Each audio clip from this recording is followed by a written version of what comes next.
Wouldn't it be nice if at the right place at the right time, someone introduced us to the many different areas of life that we're going to encounter, whether or not we understand it, whether or not anyone introduces it? Wouldn't it be great to have an introduction to life?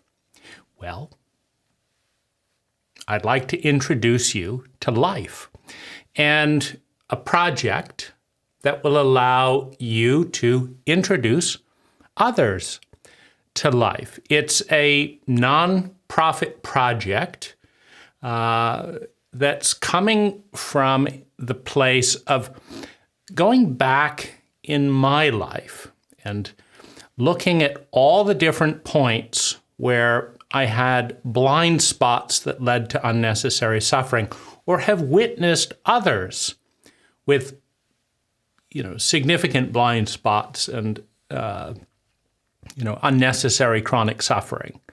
And then looking at what little gems, what bits, what perspectives, what paradigms might have made those bumps a little bit easier, might have cleared away some of the fog in those blind spots, so that the introduction to life, which we're going to experience whether we understand it or not, goes a little bit more gracefully.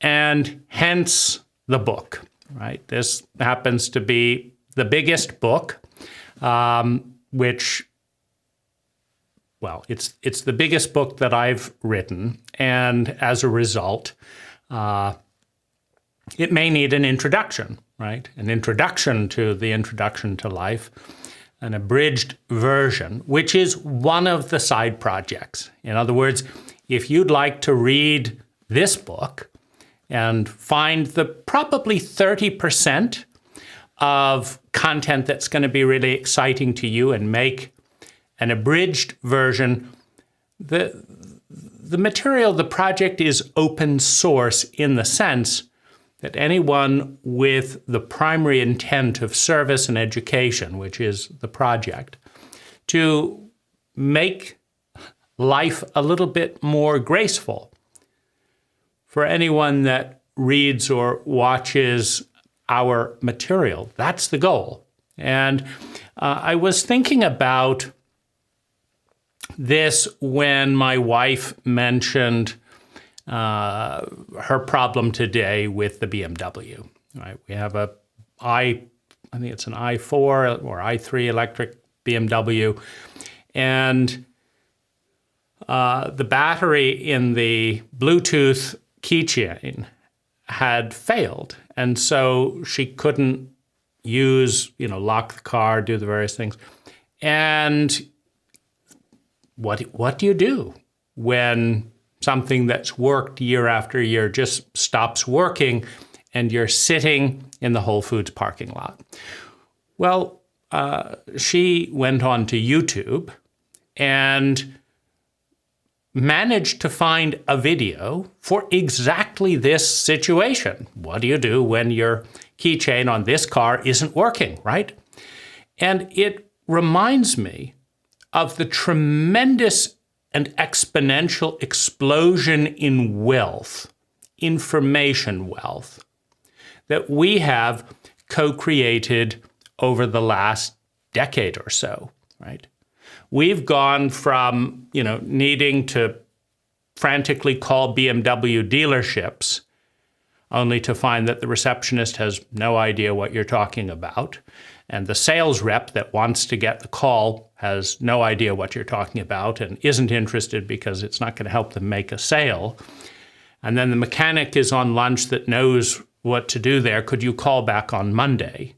Or could you tow your car for 10, 20, 30, 40 miles to the dealer at hundreds of dollars and then, sort it out? We've gone from that to a YouTuber somewhere on the planet walking my wife, who knows nothing about cars, into starting it up without the battery and working. And then another YouTube video telling her how to change the battery when she gets home and where to get the battery for the little remote, which is another area of specialized knowledge. And you just think of how easy, how ecological, not having to tow the vehicle, not having to get a taxi, how ecological, how graceful that message is. And that's the blessing, the gift of the information age. Now, there is a curse. We're well aware of the Facebooks and the, comparison and dopamine. There is a curse, but there's also a blessing. And this project aspires to be part of that blessing for you and for other people. It's a wealth project, right? I've learned more. I've become wealthier in the process of writing the book, right? Because often, no one having introduced me to any of these topics in many cases, often there's some part of me that knows what they're doing, right? That's writing the book. And then there's another part of me that's never heard this stuff, that doesn't know what they're doing, that would have liked to have been introduced to this, that's saying, oh, that's a good point. Let me do this differently because of what I've written and what I've read. So it's a wealth generating project for me. It's a wealth creation project for you, meaning if you read this book, I'd bet 9-to-1 odds, if you would like to take the bet, I'd bet 9-to-1 odds that they're, $10, $20, $50, that there's going to be something in here that enriches your life. That there's an introduction. Let's just open up randomly and we see using filters to limit energy. Filters are a technology for reducing the vast information. So this is relevant. There's a lot of information here. Filters are a technology for reducing the vast information in the reality all around us to a level that does not overwhelm the processing capacity of our conscious mind. 99.9% of reality is too big for the conscious mind to grasp in language. So we use many filters to reduce the energy and information to a level that we can select and digest. So what this chapter goes on to talk about is the filters that I've seen other people use and that I use to discern which of the 99% of information to tune out and which to focus on, and then how to digest it. Well, nobody informed me about how to do that. And I learned a little bit more. I became a little bit more conscious as a result of writing the book, writing that chapter, right? And so may you. But, the chapters are often brief, and I think there's probably,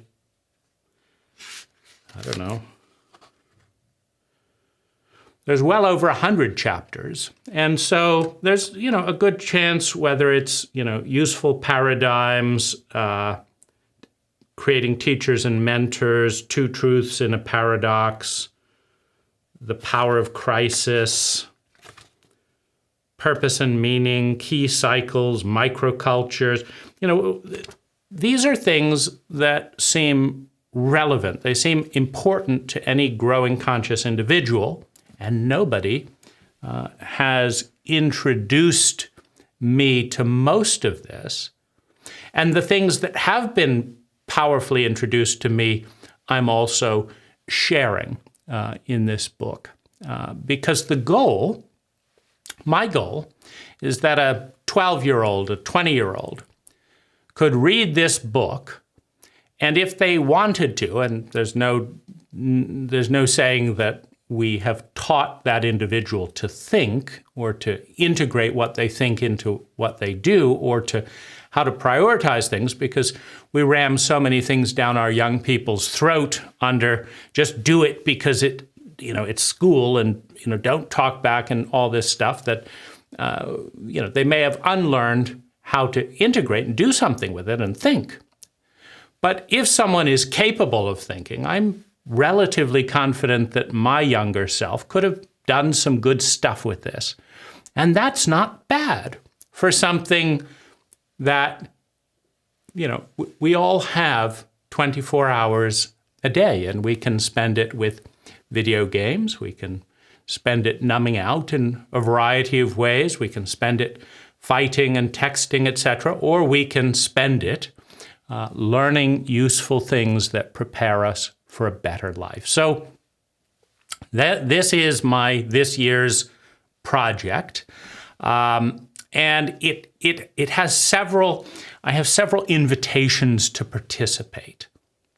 Let's get into them. So number one, I have edited it once, but I'm sure that a few additional edits would catch a few things. And I've always edited my first editions by sending them out to a group of friends and having them notice things and then correcting those. And then the second edition, which is more than 100 copies, will then go out with those fixes. And it's an iterative process.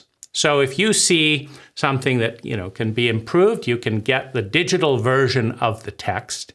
You can edit it with change so that changes can be accepted in a Word document or in Google Docs, and send it back, and books in the future will go out with your correction. So that's an editing mindset, and it's beneficial because you have to analyze and think more if you're editing, which means you integrate more. Like I had to integrate and think a lot because I'm writing it.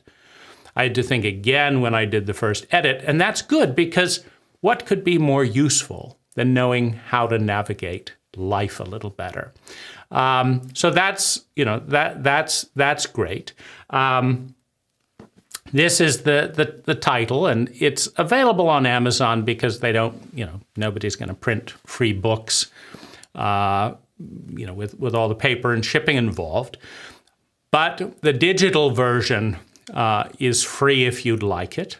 And, I made sure to say by one man, because it's a little bit grandiose to pretend to, introduce the full complexity of life from more than one, very limited perspective. But it's a start, right? Because, as I say, no one man or woman, has ever introduced me to life. And so rather than, bitching about that, why not contribute? And so other areas that you can create, since this is kind of open source education, right? As long as you're doing something with this that is designed to bring value to other human beings and create a more graceful world, have at it, right? And so you can make videos for YouTube reading the chapters. I think this is great. Like, read the book, find the 10, 20, 30% that's really useful to you, and then pick your favorite chapter, and then make a video. Read the book, and then talk about how it's useful. Also, all of this is iterative, right? This is technology in flux. It's information in flux from one perspective, and you've got a different perspective. And so you can read it and say, well, I disagree with that. I like that bit, but I disagree with that bit, and I do this, and here's the result. That's what matters. We all want to feel sustainably better. We want to avoid feeling chronically worse, and we want to learn how to do that. That's what we're all up to at one level or another. And whatever we're doing is what we think is the way to do that. And, obviously many of us don't know what we're doing, right? Which is why an introduction to life. So you could make videos. You can also, I have one volunteer, like I volunteer the time as part of my nonprofit Happiness Data, to create these things. And, there's someone right now volunteering to to record it for Audible, which is one of the wonderful things that I'm finding is people around the world do want to help with, these projects, and find it meaningful, to read one of my books and, share it out there. Any proceeds from Amazon or, Audible, et cetera, will go to the nonprofit. I don't take a salary. I am my main donor into the nonprofit, so I, generate money from my landscape business, fund, the nonprofit, and then donate my time because it's more fun, right? There's plenty of beautiful gardens, but who's ever introduced you to life, right? So that's the project. You can also join me for a conversation about a chapter or about an idea if you'd like to contribute some value. You can write a chapter that isn't in this book and share how it's been useful to you. And in some way, whether we'll, if it doesn't relate to me or whatever, I may not put it in the book, but everything doesn't have to be in the book, right? We can put it on the YouTube channel or put it on, additional ideas. You can write competing books. Wonderful, right? Take this, make it smaller, put it into your own language, introduce life from your perspective, right? And what you think's useful to know to avoid pain, to create sustainable well-being. That's what the purpose of an introduction is. So with that, let me know the role you would enjoy playing, and we'll take it from there.